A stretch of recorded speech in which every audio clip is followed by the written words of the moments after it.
கரம் பிடித்த நாயகரே, கரம் பிடித்த நாயகரே, கைவிடாத தூயவரே, கைவிடாத தூயவரே, பிரசன்னம் பிரசன்னம் தேவ பிரசன்னம், பிரசன்னம் பிரசன்னம் தேவ பிரசன்னம். கர்த்தருடைய பரிசுத்த நாமத்திற்கு மகிமை உண்டாவதாக. ஆண்டவராகிய இயேசு கிறிஸ்துவனுடைய ஈடையினையற்ற நாமத்தில் வாழ்த்துக்கள். கிருபையும் சமாதானமும் உங்களுக்கு பெருகுவதாக. அன்பானவர்களே, இந்த நாளிலேயும் தேவனாகிய கர்த்தர் நமக்காய் கொடுக்கின்ற அவருடைய ஆலோசனையானது சங்கீதம் 139 3ஆம் வசனம். நான் நடந்தாலும் படுத்திருந்தாலும் என்னை சூழ்ந்திருக்கிறீர், என் வழிகள் எல்லாம் உமக்கு தெரியும். அன்பானவர்களே, தேவனுடைய சமூகத்தினுடைய நிறைவை நம்முடைய தகப்பனாகிய தாவீது உணர்ந்தவராக தான் இந்த சங்கீதத்தை தொடங்கும் போதே நீர் என்னை ஆராய்ந்து அறிந்திருக்கிறீர் என்று இந்த வார்த்தையோடு கூட தன்னுடைய சங்கீதத்தை துவங்குவார்.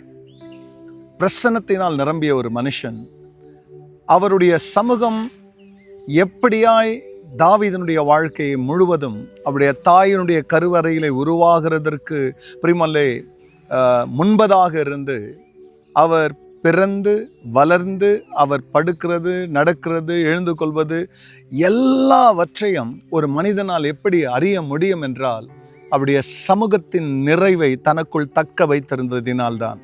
ஆகையால் இந்த நாளிலே அன்பானவர்களே, நம்முடைய வாழ்க்கையிலே நம்முடைய பிரச்சனைகள், நம்முடைய தேவைகளின் குறித்து அதிகமான கவனம் நம்மகிட்ட இருந்து அந்த தேவையை சந்திக்கிறவர், நம்மை ஆசீர்வதிக்கிறவருடைய கவனம் நம்மிடத்துல குறையுமே ஆனால் நாம் கலக்கத்திற்கு உட்படுவோம்.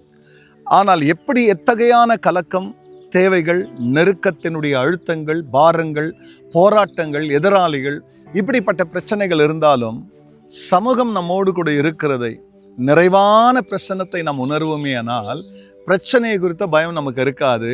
நாமும் பிரியமானவர்களே, நம்முடைய தகப்பனாகிய தாவீதை போல நான் நடந்தாலும் படுத்திருந்தாலும் நீர் என்னை சூழ்ந்திருக்கிறீர், என் வழிகளெல்லாம் உமக்கு தெரியும் என்று பிரியமானவர்கள் நம்முடைய வழிகளை அவரிடத்தில் ஒப்பு கொடுப்போம்.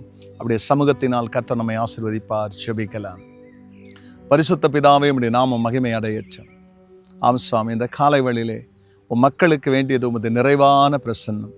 அவர்கள் எங்கே சென்றாலும் அவர்களை தனியே விடாதபடிக்கு உமது பிரசன்னத்தினால் நிரப்பி நடத்தும். அவர்களுக்கு அநேக நன்மை வரட்டும். கர்த்தர் எங்கள் ஜெபத்தை கேட்டதற்காய் நன்றி. இயேசுவின் நாமத்தில் பிதாவே, ஆமென், ஆமென். பிரசன்னம் பிரசன்னம் தேவ பிரசன்னம். God bless you, church. Have a blessed day. Amen.